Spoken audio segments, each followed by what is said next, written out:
Well, hello there, fellow outdoor enthusiasts. Welcome to the Busted Knees and Pretty Trees podcast, a podcast brought to you by that homie to my left, Brad Greer, the fella straight ahead of me, Travis White, and myself, Paddy Richardson. A few middle-aged guys with full-time jobs and more aches and pains than we would ever care to admit. But we share a passion, and that passion is for the backcountry. Here at the Busted Knees and Pretty Trees podcast, our mission is to help you plan for, shop for, and achieve your goals of experiencing the great outdoors. Whether you're someone just getting into backpacking, a day hiker, or even a backpacking enthusiast, join us weekly for great conversation, fun guests, and tons of gear talk.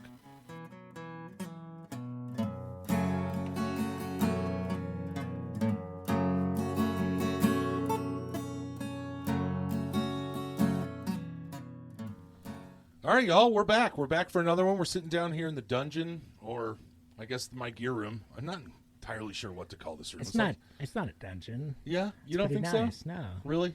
Well, that feels good. It's well organized. Yeah, well, that's kind of what I thought was like. Yeah. Well, if it's going to look like shit, then I'm going to organize it well for what I have, and then we're going to get going. All right, dude, let's get to it. We're starting our podcast. This is the first episode. I'm pretty farting psyched about it. Since this is our first podcast, I bring up to you, maybe we should introduce ourselves a little bit. Go around the room, let everybody know kind of who we are and what we did, how we got to this point, and then we can kind of kick it off with our first major trip we've taken together and kind of go through some of those experiences. What do you say? Yeah, let's do it. Yeah, So sounds we good. get to it? All right, dude. You mean like how we got here is in here talking about backpacking? Yeah, I think something like that. And you don't have to tell me that you got in your car, drove 45 down Lima, and you hit my house. But, I mean, yeah, in terms of how we got to this point, you know. Brad, you want to go? You want to start this? Kick this off? Yeah, so my name's Brad. I got into backpacking when I lived in Charleston, South Carolina. The Smokies was only like 4 hours away. So on the weekends, I started staying up there, do day hikes, and then kind of turned into overnight hike. And then eventually, and I was trying to remember, Travis, I don't remember if it was just me randomly texting you out of the blue. I searched my messages, but it like cut off halfway in between us planning this trip, so I couldn't find like the original message. Well, I am not sure of that, but you revealed to us tonight the text messages from before that trip, right? Yes, I found the Excel spreadsheet itinerary. Oh, that's awesome. I found me saying 50 miles in 4 nights and Travis saying that sounds like way too much. And then his next message was like, nah, actually, it doesn't sound too bad. Brad, Travis, 3/4 his ass through everything. So I'm pretty surprised that, except for your art, I will say, you don't 3/4 your way I through. put my efforts your in 4/4 other directions. 4/4, yeah, that's right. There was a few messages about me trying to nail down a date that we were going to do the hike. And then there was a couple, hello, are you reading these messages? Kinds of messages to Travis. So you started backpacking when you lived in South Carolina. Yep, and this was 2016. Because, yeah, it was when you live down there, it's super easy. You either are out on a boat drinking all day, or you could go up to the mountains and do whatever you wanted to do up there. Yeah, for those of you who don't know, we're here in Indiana. So in terms of being able to go to the backcountry, it's a little more of a larger hurdle for us to get out there, which is another reason why we wanted to get into this podcast. Travis, tell us a little bit about how you got here. What's going on? Well, I guess I learned my backpacking skills from the Army. I was in the Army for about 4 years. So, yeah, I did a lot of ruck marching. And then after I got out, somehow I had a pack and a tent before we even started thinking about that trip. And at some point, I had to have been interested in it because it was a decent pack and a decent tent. Yeah. And then I guess, I don't know do you think we maybe started talking about backpacking and then you just took off like a rocket ship or something? Well, first off, when you ordered that tent, it was a North Face 2-person tent. I think it's a Rock 52, Rock 32, something like that. But he ordered this tent and they sent him 2 of the tents. Yeah. And then so he gave me the second one. Oh, that's a lucky motherfucker. Yeah. What tent was it? I think it was called it was a 4-person North Face. It was Rock I think it's like 4-person? Sorry, 2-person. But it's like a big 2-person. It's not like Yeah, a it's a big It's not a tent. backpack. Is It's this pretty the same luxurious. tent that you and I Yeah, slept in? Travis All still Yeah, has yeah. this tent. Yeah, right that now. thing was, except for the one time I rolled over and bumped you a little bit, that thing was Yeah, I was quite like- spacious. I mean, I am Oh, not a I small liked it. man, so Yeah. for us to be in a tent together, that's real precious. Yeah, That's why I it's like- keep it around. It's like Yeah. the presidential suite in backpacking. Which is funny that you say that too, because another reason why we thought getting into this podcast would be a good idea is because of kind of the avenues that we take into backpacking, into the backcountry. Yeah. Whereas you are very much of, I have this good gear, I'm never going to need to get anything better or pay any more money. Until it breaks. Yeah, until it breaks, and you're still rocking this this North Face, and it also came in such good, or it came in handy. It just happened to be a good tent. It Yeah, happened to be yeah. a Because I damn didn't good do a tent. whole lot of research when I did this. I just thought anything North Face at the time was like good gear. That's the you know? pinnacle of backpacking or of outdoor gear. Yeah, because I watched that Mount Everest Yeah, like documentary Yeah, where yeah. they would just, before Everest was like really crazy, Yeah. they were still doing the, buy your way to the top kind of thing. But these rich guys would come in with all this sweet gear, and it was this Everest North Face gear. Yeah. And like way better stuff that my tent could handle. But I was like, dang, if I'm gonna go camping or backpacking or something, I wanna have some good stuff. So, and I just thought North Face is good stuff. That's what everybody tells me, and it's Yeah. not on the TV, so I I'm mean, gonna buy it. I used that tent. This was the first year that I got a new tent, so I used that tent. That was 2016, Wow. and I used this all the way until I used it last year. I mean, no This year. offense, Brad, but that kind of surprises me because in terms of what we were just saying, you're the guy that's constantly like, you know what, fuck it, dude. I'm going to go get this new tent. I'm going to get this new Yeah. thing. You're very much in the future with this stuff. Yeah. I dare, you're not an ultralighter, but No. in the way that you buy backpacking gear, you're a few ounces away from being an ultralighter. I'm like a ultralight gear so that I can bring a bunch of extra shit that I don't need to bring. yeah, and then tamper with it for Yeah. 3 hours when we get to camp and before we're supposed to leave camp. Yep. I'm like, F it, dude. I'm gonna figure out how to get these guy lines down a little bit better. I'm like, dude, it's 8 o'clock in the morning. Yeah. Like, let's get the fuck out of here. You do Tinkering all night. about Yeah. 4 hours every single day. You're tinkering. It's crazy. 2 in the morning and 2 at night. It's crazy. It's fun. I got into backpacking. My wife and I went on a honeymoon, and we went up to Mount Rainier and did a short little day hike. But it was kind of the most amazing thing that I've ever witnessed. In that I was at the bottom of a waterfall. We climbed more feet than I've ever climbed in my life. And I then realized that when people talk about the forest or the backcountry, they're not talking about that space in between two cornfields. They're talking about the actual wilderness where you can get lost, where you're actually the smallest thing out there. So after we came home from our honeymoon, it just became kind of like it just sat with me. Like, man, I could go do that again. I wonder how to do that. I wonder how to do it for more days as opposed to just drive in, drive out the same few hours. So Yeah, it's kind of like when you're bored at work, you just think, heck, man, I wish I was still out there. Oh, I wish I man. was going back to Absolutely. setting up my tent tonight. yeah, I think about it. I'm probably more than I think about most everything. I think about like, okay, what's the next thing? Yeah. You know, how are we going to get back out there? We're sitting in this gear room, and now I'm looking at this Right. gear, and I'm thinking, well, it doesn't do much good hanging on a hanger. Yeah. You know, like let's do it. Half my shit is out in my car because Ashley just went camping for the weekend. So Wasn't there? I thought on our last trip you told me a funny story about that honeymoon trip where you were going up Mount Rainier and like you would stop and Oh. like think you were all the way up and be like, man, this is so awesome. I don't know We if this has love happened it." to you guys. I don't know if this has happened to any of our listeners, but for me, when I first got out there, like I was saying, I just had no idea how large and grandiose these areas cool. are. I mean, they're crazy. national parks. They're millions of acres of just beautiful, untouched land, and I've never witnessed that before this. So when we were climbing up this thing, it said like Rainbow Falls. I always forget the name of it, but you said the other day that makes sense. So maybe it was Rainbow Falls, and it said like 5 miles or some shit. And so Ashley and I start walking. We have no gear, like a water bottle between us and a backpack of like warmer clothes or whatever. And probably like straight up. going straight up elevation. Yeah, because it was a day hike, right? It Going was up meant from to here, get yeah. you to the beautiful thing as fast as possible so you could come right back down. And I bet we, over the 5 miles, I bet to start with, we walked about, oh man, this is going to sound Is this dumb as all fuck, but- up? I mean, whole yes, time? it was all up, but I'm saying, like, in terms of what we were witnessing, like, we just never knew it. So I bet we walked, no exaggeration, maybe 100 feet. I mean, maybe 100 yards. I'll give Yeah. myself a little We'll grace. let you take that. Okay, thank you, man. A football field. Yeah, a football field. We Yeah. walked about 100 yards and we came to this like wooden bridge, like every national, like when you do backpacking, you come to know the single wooden bridge. And you got to take a picture on it. Oh, you got to take a picture on it. And over some white, absolute flowing river. I mean, like if you fell in, you were going to be a mile down in a hurry. And we stopped and we looked at each other and we're like, well, this got to be it, right? This is the most beautiful thing we've ever seen. We clearly walked 5 miles. I'm a little winded.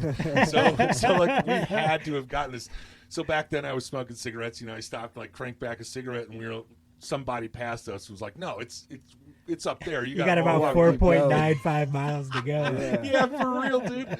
So then we walked all the way, man, and it literally, I sat underneath there. I'm ashamed to say it, but I smoked a cigarette and I cried a little bit. My face was cold and hot. It was raining and snowing and sunny all at the same time, and I was standing at the base of a waterfall, and I just thought, my God, like this is, how the fuck do people not know about this?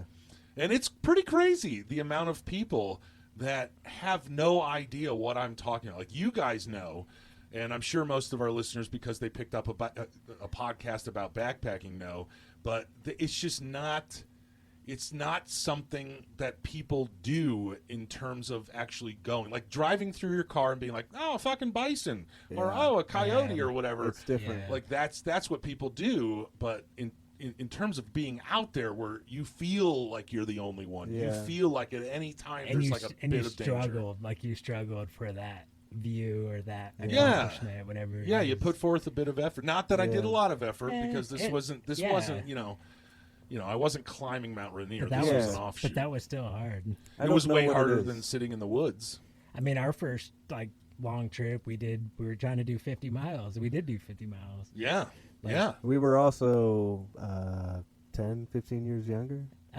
2016, 8 years younger. 8? Or, that was like prime, late or early 30s. Oh. That's like peak. That was it. Is that peak? We Oh, should have went yeah. further. That's peak. Oh yeah. Our like T is 32? down, man. 32's peak. Like 32, you could still go out and party till 3 in the morning. Could ya? And still get up and go to work the next day.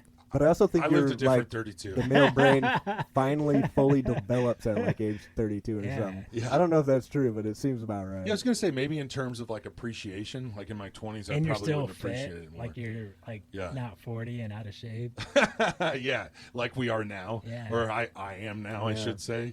But the thing about the just witnessing that majesty of nature is absolutely insane. When I was young, I would, grew up in Northeast Indiana. It's flat as hell out here. There is nothing. The only mountains are trees. Yeah, And right. They barely come above the horizon. Yeah. Like you go to Michigan and see a Right. small rolling hill, and you're like, oh, Whoa, look at man, that. It's the look at that craziest thing farm. ever. Yeah. How do they even plow that? But I always found a way to be outside, and I would camp out in the backyard just for no reason. Go Yeah. start fires out in our little I think fire I've, pit I out think I've back and- camped in your backyard. Yeah, me and my brother would just lay out there on old army cots, Yeah. like out in the open, and Oh, just sleep man. outside all the time. And then we'd wake up and cook some bacon on the Oh fire. man, dude, you Yeah. kidding me? I don't Just even for the like hell of bacon, it. and I'll eat bacon when I'm Yeah. outdoors. That's for sure. And then I got into the army, and we'd do field training exercises, and we'd go out to Louisiana or freaking down at that base in Indiana or whatever the hell it was. Atterbury. Atterbury. Yeah, and then Atterbury. Atterbury. we'd be outside.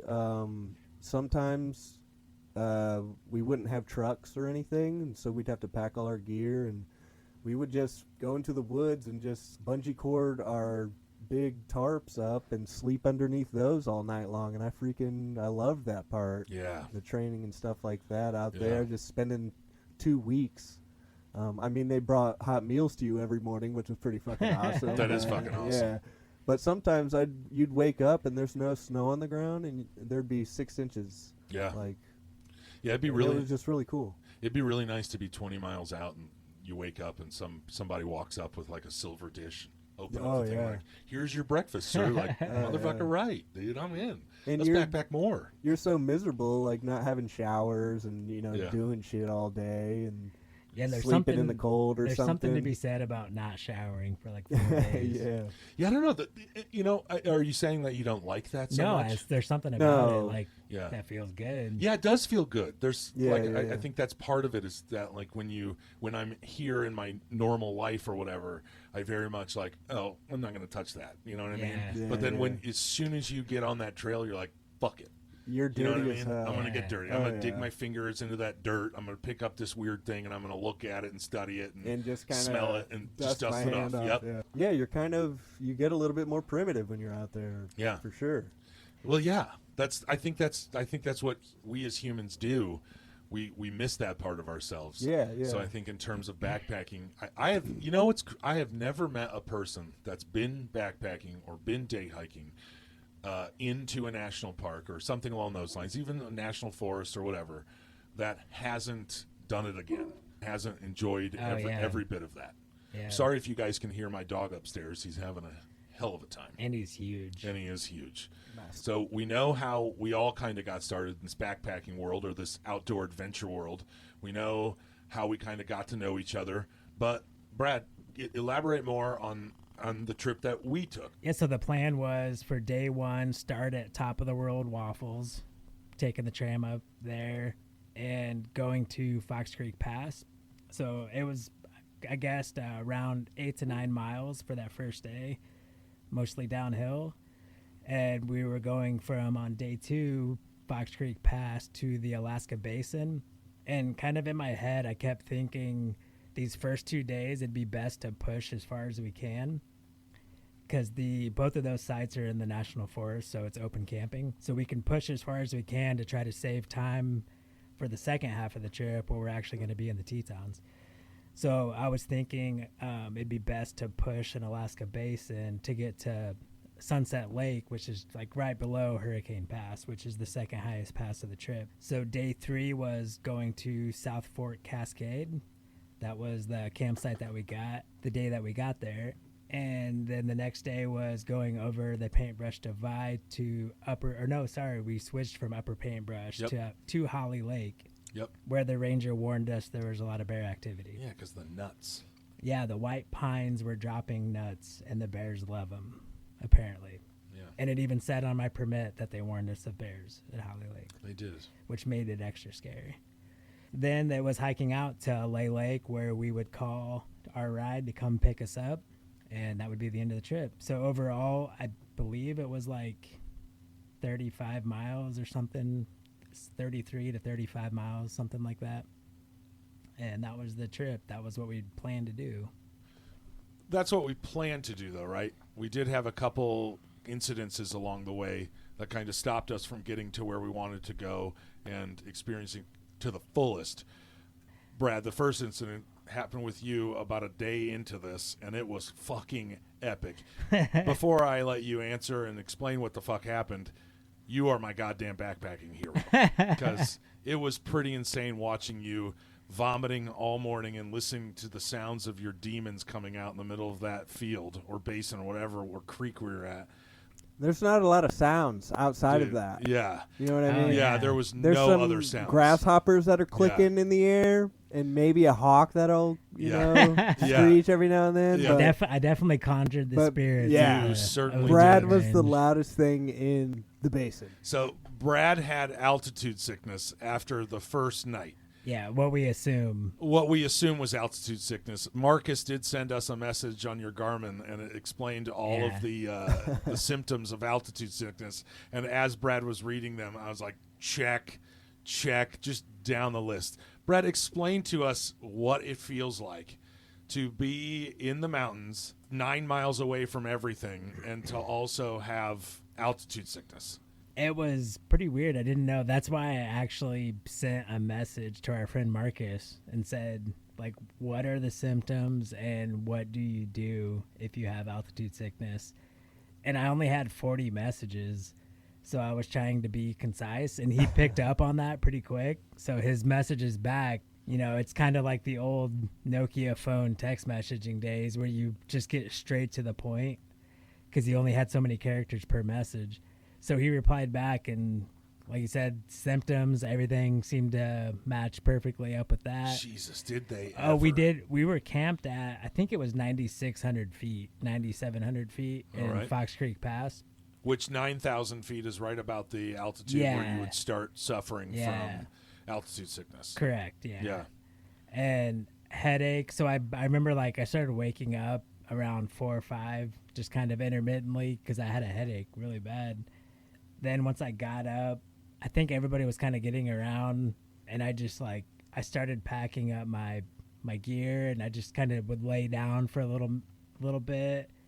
In the most serene places possible. It was beautiful. I mean, there Yeah. were times where I looked up at you and I was like, I feel bad for. Never mind. He looks really. We were comfy. by a trickling brook, Yeah. you know, Yeah, and for it just real. we hear in the distance, And I was and in the like a, flowers are like blowing in the wind. This you is know? beautiful, kind of. and and my tent was like, I was kind of nestled back in a little wooden cove with pine needles on the ground, and it was an awesome campsite too. Like I just remember laying there was, oh no, I went down to get water with you guys first. Yeah. I went and did that, and then kind of on the way back up, that's when I started thinking like, man, like my stomach was gurgling. I was just like, something's not right. I still have a headache. I like veered off kind of over to where we had our food stash, and I was just gonna maybe try to eat something, but then I was just like, no, I'm just gonna make myself throw up. Oh. So like that first one, I just kind of just like, you know how when it's there, Yeah. like you're ready to throw You just gotta up. let it ride. I just let it go, and then from then on, that was maybe like 9 o'clock, 9 o'clock in the morning, something like that. Once it started, like I could not turn it off, and and I kept, and like part of what the things you do to try to cure altitude sickness is you need to be as hydrated as possible and just keep drinking water. And every time, and I also didn't want to start pounding like ibuprofen and medicine on an empty stomach with no water. So I was trying to take little nibbles of, I think like some kind of granola bar or something, and then I would throw that up, and then I would try to drink water, and then I was just like, screw it, I'm just gonna take ibuprofen. And I would take ibuprofen and drink water and throw it up. And I kept thinking, like, man, I don't know if there was enough time for it to absorb. Like, and I don't want to take some more. Like, I don't know if I should take more. Drop 15 ibuprofens by 9 o'clock. Make sure they get So- there. You know? Yeah. So I at least waited. Like, I just ended up laying on the floor in my tent with, like, I already had my bag and my pad packed up. So I was just laying on the floor in my tent for a while. And I could hear you guys down, like, frolicking in the little creek at the bottom of the Time of our hill. lives. Yeah, just Time of laughing our it lives. up, living. Yeah. So I think like the sun shifted and started shining on my tent. So I went down on the hill that was overlooking where you guys were down getting water, and I just kind of laid there and put my hat over my face, and because the sun would make me throw up, like everything Oh, was making me shit. throw up. So what were you thinking at like 1 o'clock when you decided, fuck it? Like, where was your body at? Like I eventually kind of stopped being as nauseous because anytime I would move, just a wave of nausea would come over me. Like that kind of started subsiding. So I don't know if maybe the ibuprofen did start working, or so I started drinking water, and I was like, okay, we have to get to Alaska Basin. It's at least a few hundred feet lower altitude. Like it's still above 9,000 feet, but I think one of the things Marcus might have sent was that get as low as you can. Like, Yeah. even if like you can't get low, but get as low as you can. I think it actually might have said like get down to like 6,000 feet. Yeah, it's or kind of like something. You should probably if leave. you're drowning, get out of the water. yeah. Yeah, exactly. Yeah, here's an idea. Just leave the mountain. Yeah. So I was putting like holding food down, holding water down, and so that's when I packed my bag, like got everything ready, and I think I just came up and like sat down next to you guys. You guys were kind of talking about like, what do we do? Should we stay? We were saying like, stay here. Yeah, I another remember night. us. Yeah. We were going over. Kirsten was saying like we could go out this way. It's 8 miles, or we could go up over Death Canyon Shelf and out. I think it was Targhee National Forest or something. like coming up with all these things to do. And I was like, I'm ready to go. I was like, let's get out of here. Oh, dude. I was like, that's And why. when you I was said like, that, that's why I came up here. I was like, I'm ready to go. when you said that, I knew, like, in that moment, thought to myself, everything's gonna be okay. Like, Yeah. Brad is ready to rip. Oh, I we're know doing he's done barfing. Like, I got up you and I was like, don't- okay. yeah, you don't come out of that and put on a pack and say, let's go, if you're not ready to Ready. freaking go. Man, Yeah. I was Yeah. surprised. I at that point I Oh, was yeah. like, well, this guy's my Superman. Yeah. Brad, you are my Superman because of that. I'm telling you, No there's a doubt part of about me it. that was not surprised. Like Yeah. the whole time, I was like, he'll come out of it. That's Yeah. what I was thinking the whole time. He'll come out of it, and he'll be ready to freaking rock. And like I promise, that's what I was thinking. Nice. And sure enough, Yeah, it was he crazy. came out of it and he was ready to rock. And, Yeah. When I like, kept- I guess it was faith. I don't know what I call it. Well, that's what happens when you pray to the porcelain or grass Yeah. gods all morning. Yeah. They They finally eventually help listened to you. me. Yeah. Yeah, they finally. Jesus Christ! Could you give me a? I only fucking- lost half of my stuff. Dude, I Trying to lost do 10 it. pounds listening to you vomit. Jesus Christ. Yeah. Every time we'd be like, we'd hunch. Kirsten would be like, oh, never mind. I won't mention What should we She was do? saying, Like, yeah. all we could do is tell him to drink more water and maybe Yeah, she eat was going into something. Mama Try to Kirsten get. Yeah, mode, Oh, and you're yeah, like, for Kirsten, sure. just leave her. we got to get him to eat something. I do remember like right in the middle of it, she came up and she had like the 4-liter platypus gravity filter. Yeah, yeah. And she was like, "Do you need some more water?" And I was like, "I might as well try it." And she poured it into or I think it was like straight through the filter into my bottle. And I remember thinking, "Holy shit, that thing is fucking Dude, awesome!" that Yeah. 4-liter like gravity. you always hear how much gravity filters suck, Oh, but that thing man. it was like pouring water out of a sink. I 100%. We've talked about this. After Yeah. I saw that thing and we stood in that babbling brook while he babbled a lot, I was blown away, dude. That shit was awesome. She's like, "We'll just fill up this 4-liter thing, and then all of us Yeah. have water." It's Yeah. like, "No shit, we'll just do that then." Yeah, I guess, and take a quarter of the time it would have for me to fill up this tiny little Sawyer mini shit. It's But- nice because you can filter a bunch of water real quick and then just fill it up again and take it back to camp. Yeah. For Yeah. sure. Tons Like of that's water. that's You one can take like showers. that's Yeah. one like shining beacon moment that I remember when I was super sick, just thinking like, holy shit, that thing was pretty fucking cool. Man, that thing was super cool and great. She kept saying to us, like, "We'll just fill up this thing," and none of us like understood what she was saying, so we all kept bringing our bottles down there Well, and our here we go. filters. She's like, "No, we don't have to do that." But yeah, so that that was that second day. That's how that day started. And we Yeah. had to go. So we got a super late start, which, like in the back of my mind, I kept thinking, well, now we're behind. Like we have mileage to either make up this day or we're gonna have to pay it back at some point. Yep. And so I was just like ahead. I think I was out front, just trudging along. And I look back and everybody stopped and huddled up talking. As we're at the, there's like an intersection where you can either go down Death Canyon or go up Death Canyon Shelf. Mm-hmm. And we were going up Death Canyon Shelf to Alaska Basin. So I look back and everybody stopped. And then I think I hear something about Travis saying his knees messed up. Busted knees. Busted knees, dude. Well, them busted knees is why I was hollering up at everybody up the mountain. You know, after Brad's little altitude sickness, I was so stoked to get up that mountain. I was fired up. Brad's rise from the dead was amazing, and I could not wait to get up that mountain. As soon as we started climbing, just like the pain that was shooting through my knees, I knew every step, every time I took another step up, And it we was were just too much. we were going into the hardest part. Yeah. Like the last half was the hardest half. And it was going to be rocky and, like, you know, not a lot of soft, you know, terrain. And I realized, like, in that moment, just what was going on. Because I have a really hard time going down. So, and I knew the very last part of the trip was going to be just, like, down the whole way. Yeah. And I said, there's no way that I want to put myself through that. And the pain that I felt just going up on the second day, I said that I have to stop now. Yeah. So we were right at that junction, and we had already talked about it earlier, to see how we could evac Brad, if need be. So I was like, this is the only time I can, make that choice. So I made it, and I feel like when I hollered up at you guys, I was kind of like, hey guys, hey guys, well, and then I had to be like, guys, like, yeah, like I had to really.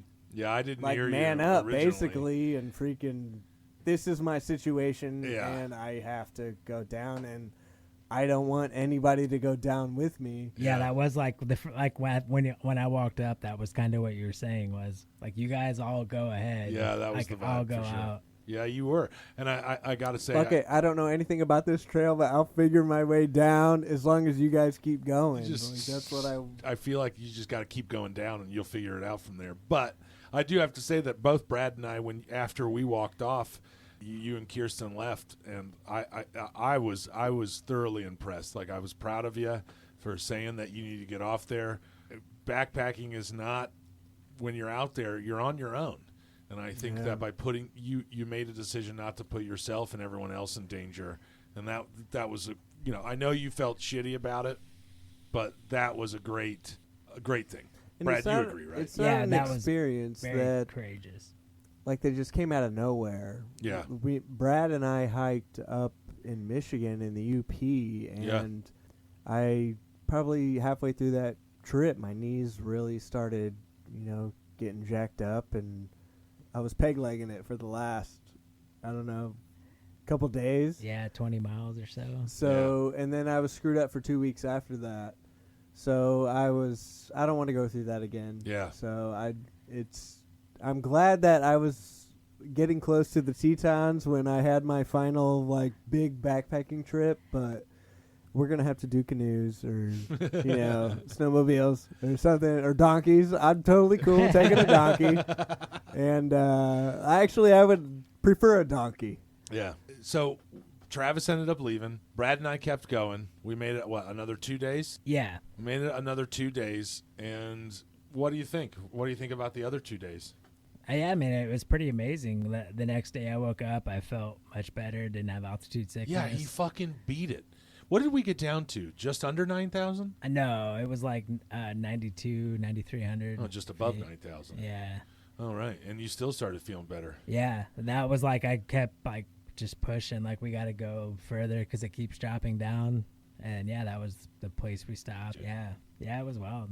And that like by far going over Hurricane Pass and down Cascade Canyon was an amazing sight. Dude, being eye to eye with the Great Titties was the neatest thing ever. Yeah. I mean, being up there, and it was flat right there too, and you just saw for miles and miles in one direction, and then the other direction you're in arm's reach of a Teton. Yeah. So it was just the neatest. It was really cool. So then we made it through Cascade Canyon. We ended up. Yeah, the whole time we were kind of thinking like, well, we should probably not go down Paintbrush. We'd kind of, because we started so late that one day, kind of already kept stopping short. So we would have had a huge day to go down Paintbrush Canyon and get over Paintbrush Divide. And we kept thinking like, well, our friends are out there hanging out. Like, we might as well just cut out a day early and we can go do something else. I mean, we're in Wyoming and Montana after all. I think at the end of the day, we made the right decision. We came out of Cascade Canyon, and that shit was also like really pretty. Yeah, it was really cool. So we ended up day early. We ended a night or Yeah. a day, 2 day or a day early. Yes, We we ended a day did early. like 3 nights, 4 days. Still awesome, and that's just what happens when you're out there. I mean, you just don't know what's going to go on. You try to get out of there. You try to make the best decisions, and there you go. So let's get away from the negative shit, because I feel like for the last 20 minutes maybe we've only been talking about kind of negative experiences that we have. The fact of the matter is we did 4 days on the Tetons, and you did 2 days on the Tetons. 3 days. Wait, 3 days on the Yeah, Tetons? we did an extra day. Oh, that's we right. That's camped right. out, You definitely yeah. did 3 days with Kirsten, our Yep. beloved. Well, you guys camped. Well, our journey down the trip, or Yeah, down that's what I'm saying. down the mountains was It's not like you did that in half a second. absolutely phenomenal. Yeah. Yeah. Like when I first announced my departure from the fellowship, I felt bad, and I really felt bad for Kirsten because she was coming down with me, even though she volunteered, and she was amazing. Like, I still was just like, gosh dang it, like, she's still coming down with me. But that trip down Death Canyon was absolutely beautiful every step of the way. It was still the same. You know how we would walk up these, seemingly hills, and then you'd look behind you and you'd see just the most like beautiful mountain scene ever, because you always have to look behind you. That's my number one, That's a great thought. hiking tip is always look behind you, because you'll get another view, and it's just beautiful. Just as beautiful as the one in front of you. Yep. So, yeah, we went down Death Canyon, and it's not as terrible as it sounds, but it was pretty easy going, other than being like downhill the whole time on my knee. I was trying to, nurse that a little bit on the way down. Even Kirsten was just like, I'm not disappointed. Like, this is amazing. Yeah. Like, it was just beautiful. Waterfalls, all the whole trail down, like, because you're in a canyon, like, that's where all the water goes. So there's just waterfalls just oh my Lord, dripping down the whole time. You get into the trees, and it's just every time the sun's beating down on you, but every time a tree shadow hits you, it's just like 20 degrees cooler, and you feel like you're in heaven. It's amazing. Yeah. The whole ride down was absolutely beautiful. So would you say, like, if you had to comment, Cascade Canyon or Death Canyon, that's a day hike that you would tell people to go on? Yeah, for sure. Yeah. I'd say about halfway down the canyon, we did meet day hikers. Yeah. And same as us. Yeah, it's a beautiful place to be. Oh, that's awesome.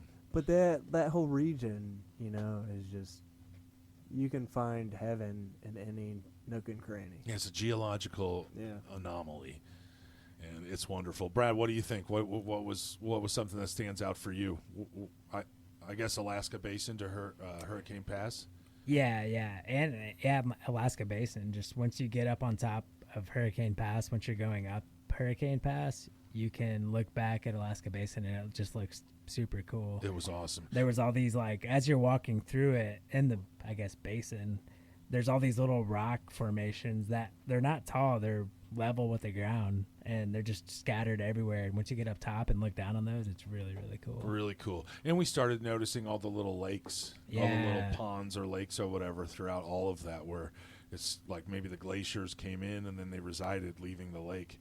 So there was a couple of them scattered throughout that, off that trail a little bit. Yeah, and they'd have like a little rock island in the middle with trees growing out of it. Oh, that one did. Yeah. That was fucking awesome. It was really cool. I would have lived there.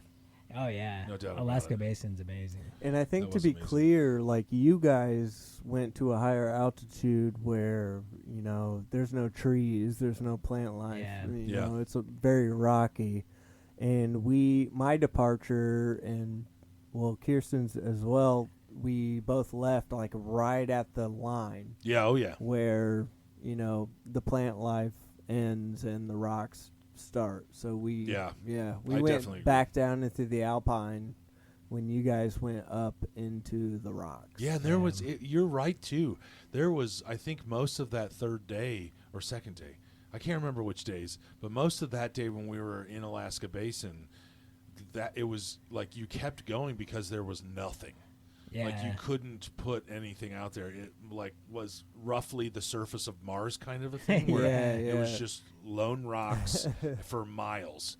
So you're just, but it was also really cool in its in that regard, that it was just wide open. Remember all the holes that were, like, I think you and I were talking about in our drunken stupor on Saturday, was like, as you're walking, like, there was the big, like, divots in the ground. Yeah. And then you'd walk up to it and it'd just be like a 10-foot deep hole, but no water, no nothing. It was just, looks like something hit it and then dissolved and then was there. So that was really, really neat for us, for me as well. Yeah. So, I mean, if you are a rock lover, that's the place to be. I don't know what that is, but I know it's probably pretty fascinating. Yeah, Figure it that's out, right, dude. That's I right. thought that many times. So we heard from Kirsten. It was like a full 2 days later, I think the end of the second day. And it was like 5 o'clock or so. And they said they got out, they got picked up, and they were heading to Jackson or something. So we text Kirsten and said, we're heading out tomorrow. And I think we had 7.9 or 8 miles to go. And it was all downhill. Yep. So we kind of just booked it out that day. It was a awesome hike. So we get down to the bottom of Inspiration Point to where the boat shuttle docks, and we see a huge line, and we're just like, oh man, are you kidding me? We're trying to leave, and there was probably you gotta wait 70, 80 people. Oh, I agree. There was a huge line. Yep. And so I messaged them, and I think I had cell phone service, so we were just like, there's a huge line. What do we do? And I think they said, just wait. We're on the boat that's getting ready to pull up. Yep. Oh, yeah. That was one of the most special moments in the entire trip when we met back up. Yeah. It was awesome. Yeah, you talk about it often because that's where that's where you thought of the fellowship. Yeah. That's when we became the fellowship, Yep. like in Lord of the Rings when they meet up with each other at that elvish town as Frodo makes his way onto the boat with Gandalf. Yep. And that was special, dude. When I saw you guys, I don't know if I saw the cowboy hat till you pointed it out, but I just saw Kirsten's face and then your body, and I was like, oh my God, like they did come pick us up. And that was just so nice to... Oh, we were so excited to see you guys. Anything you guys want to say in closing after our first episode? Nope. All right, then. So join us next week for another episode, when we will be taking a deeper dive into planning for a 30-mile hike, as well as discussing some of our favorite and least favorite gear on the trail. So see you next time, and as always, keep on sauntering, you beautiful people.